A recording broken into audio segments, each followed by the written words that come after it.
everyone, this is Shelley here with the Pathways team here at the Keys program, and I'd like to share a little bit about positive guidance, specifically setting up and establishing our classroom rules. So how do we even begin to establish our rules? What are they? What do they sound like? What do they look like in terms of what is expected of children to do? So rules are generally set in place to do three things. Number one, to keep children safe. Number two, to help them learn to respect the needs of others. And number three, to teach them responsibility and keep them accountable for their behaviors and actions throughout the day. And so these might be really, really big and broad goals for young children, but we should remember to always keep things simple and keep our rules reasonable for young children. We should remember that they learn best through practice and even through making their own little mistakes.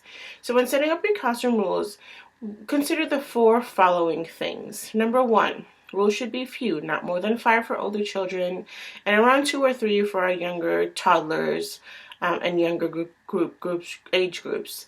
Rules should also be short, using short statements versus long descriptive sentences that may cause confusion in children processing the information. Number 3, rules should be stated using positive language.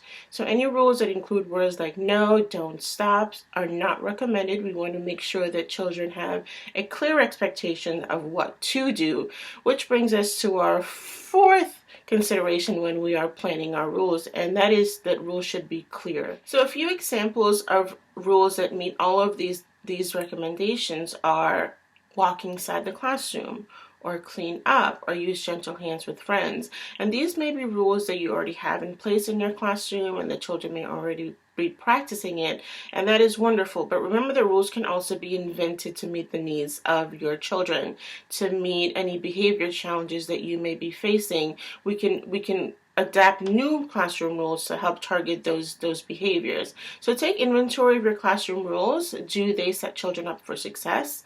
Are they clear? Are they stated in positive language? Are children able to process and follow through with your classroom rules? And last but not least, consider the ideas of the children as you're planning and creating your classroom rules.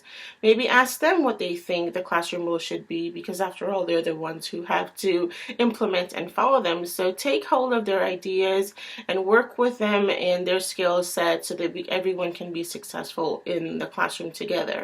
If you'd like any more help or suggestions with your classroom rules, please feel free to reach out to any one of us here at the Pathways team. We'll be happy to assist in any way that we can.